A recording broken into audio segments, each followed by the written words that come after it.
Okay, looks like I'm live. Take a few seconds for everything to come on.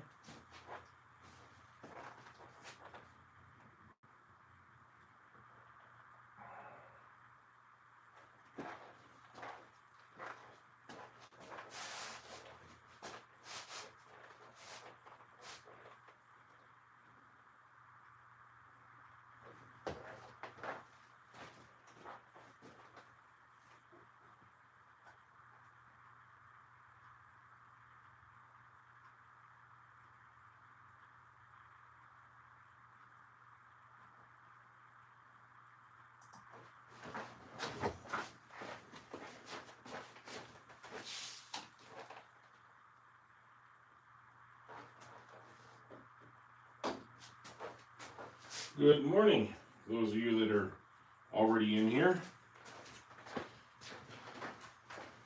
I say good morning to you. And we'll set this up a little bit so you guys can see something that we did the other day. So, right now I say hello, and I'll wait for y'all to get in here.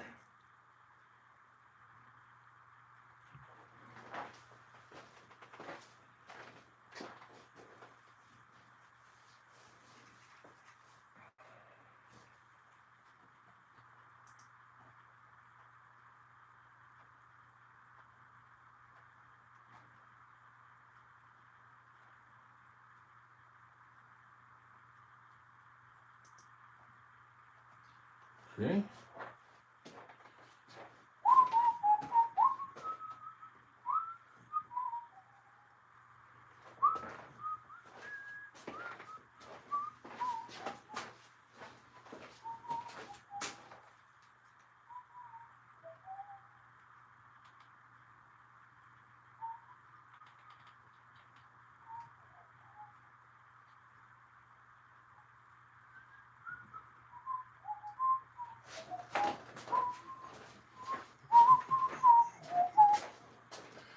Hello guys, just waiting for some people to show up in here.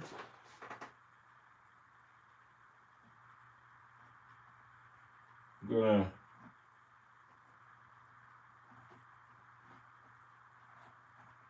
check out, here we go.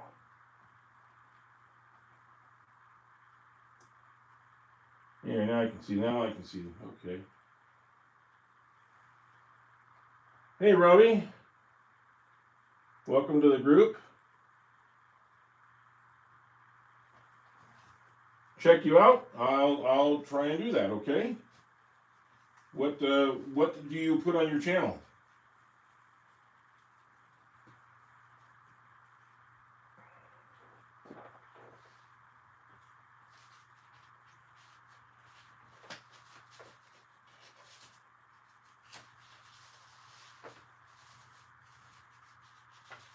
Where am I from? I'm in California. Whereabouts are you from?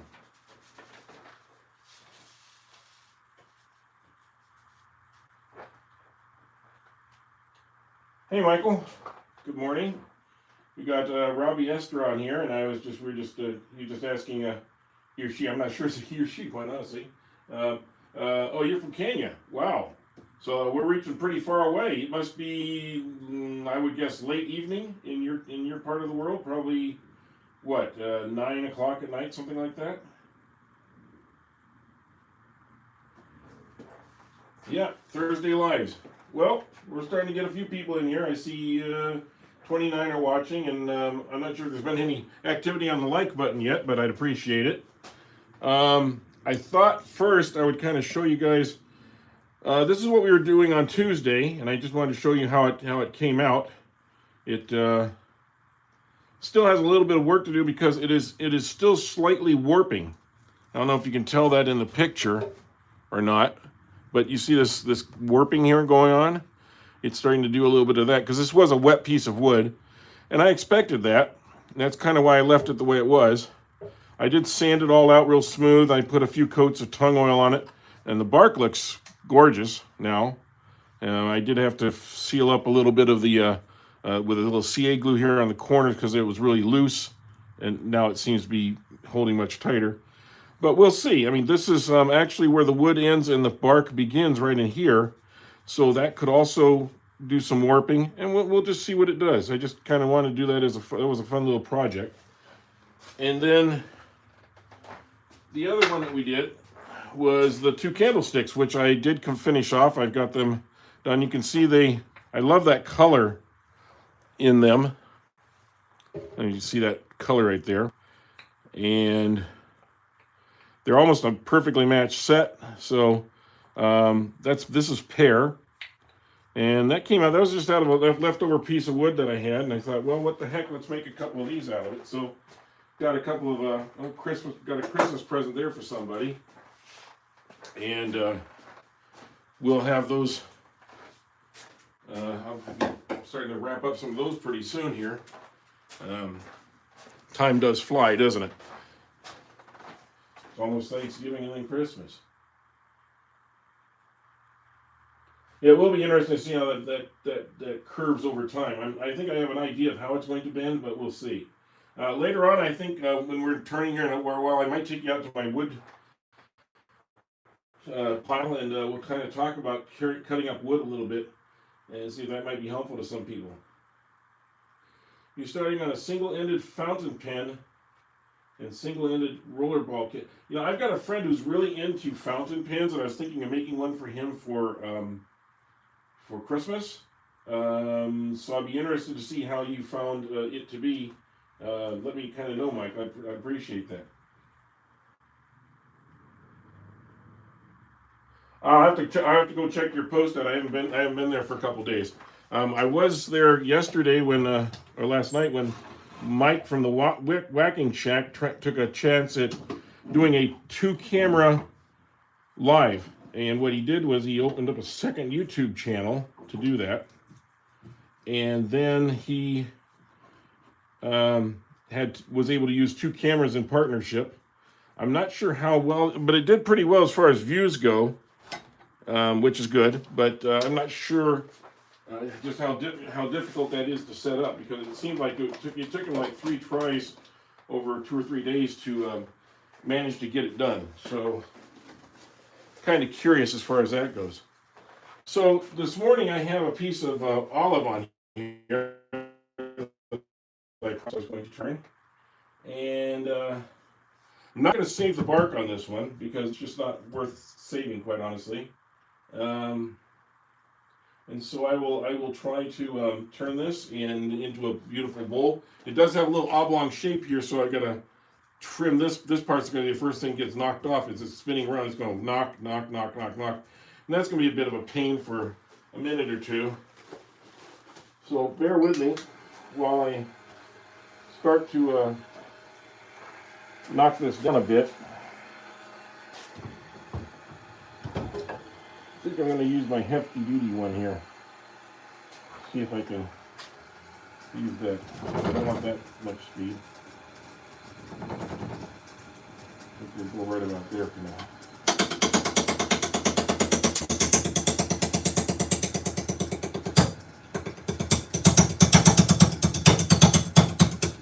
We're just kind of very gently kind of trying to tear this part down. It looks like it's about an inch outside of round. So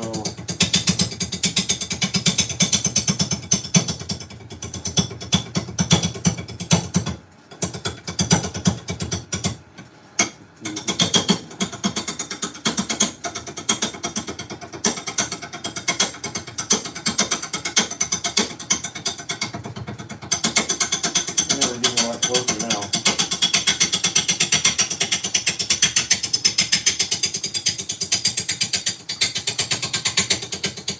Ooh. Switched a little too hard there. Because I'm really not pushing on this, I'm letting the tool do all the work. I'll take down that corner a little bit. There we go.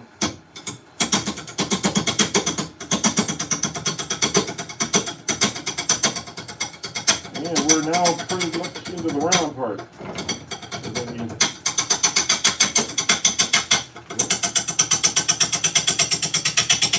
Getting more and more wood here.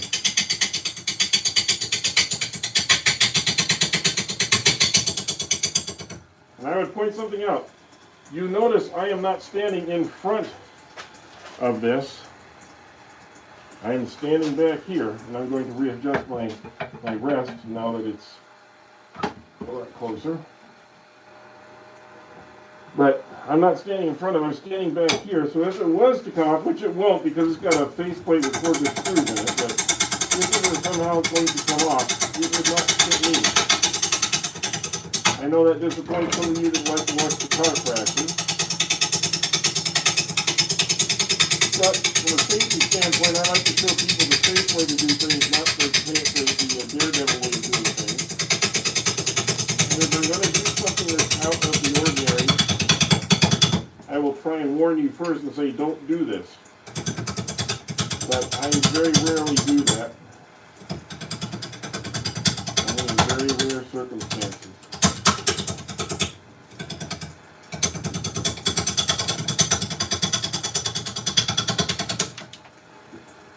Get that off. There we go. Now we're starting to cut.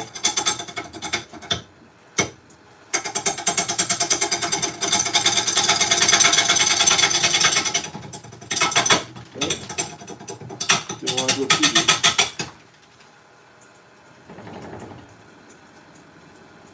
Get the speed a little bit.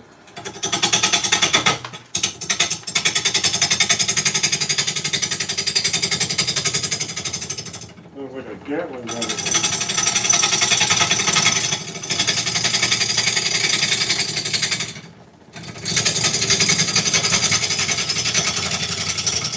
And some people ask, does that hurt? And yes, if you notice in slow motion, that's hitting my finger. All those chips are hitting the side of my finger. So yes, you do feel it. And yes, it does sting just a bit. See it coming out my finger there?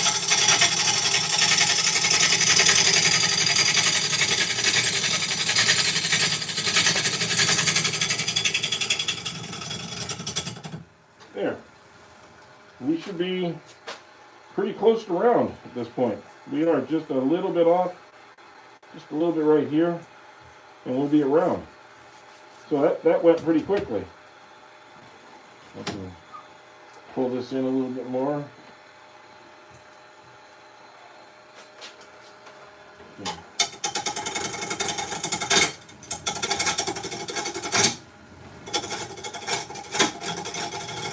While I'm going on here, it's a good time to flatten out what will eventually be the top.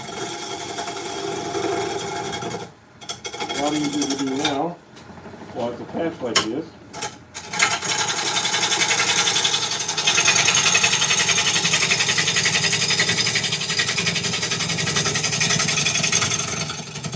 And then I'm going to do the same thing at this side. I'm going to start taking down some of that extra, that's bark.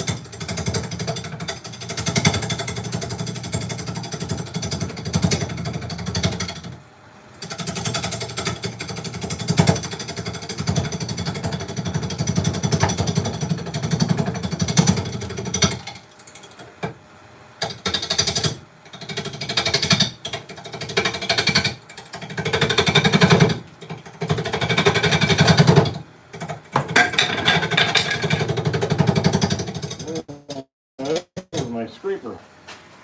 Just jiggled on the board. That's not good for the. That is not good for the blade. My mistake. Okay. Starting to see it. There's a lot of cracks in here. See all these radial cracks.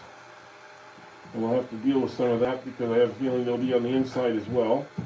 Just like the one we did a week or so ago. First before I deal with those. Let me switch blades here for just a minute. It's got a little different angle to it here.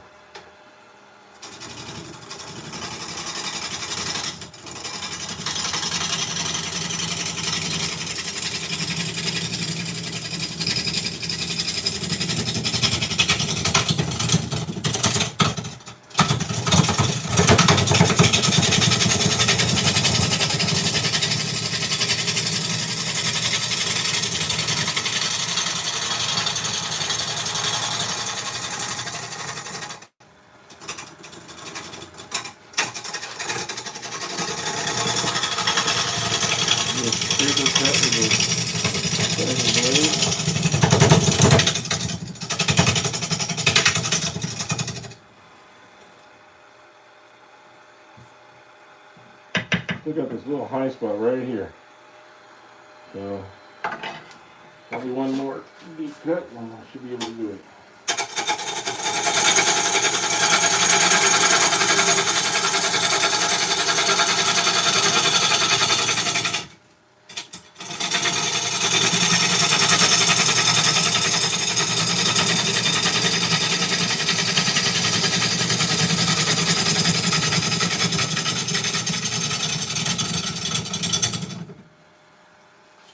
Yeah.